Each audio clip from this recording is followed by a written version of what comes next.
Hazırsanız başlıyorum. Bugün size reisin sır gibi sakladığı börek tarifini vereceğim.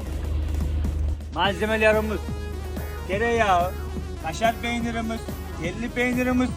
Çalırken annemin kümesinden 2 tane yumurta çaldım.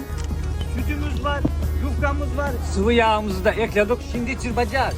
Bu işin en önemlisi sevgini katacağız bununla, sevgini. Şimdi nerede öğrendim diye bana sormayın. Hep deneme yanılma yoluyla. Şimdi diyeceksiniz ki sen niye bu böreği evde yapmayasın da kayıkta yapıyorsun? Orasını az çok tahmin edersiniz zaten.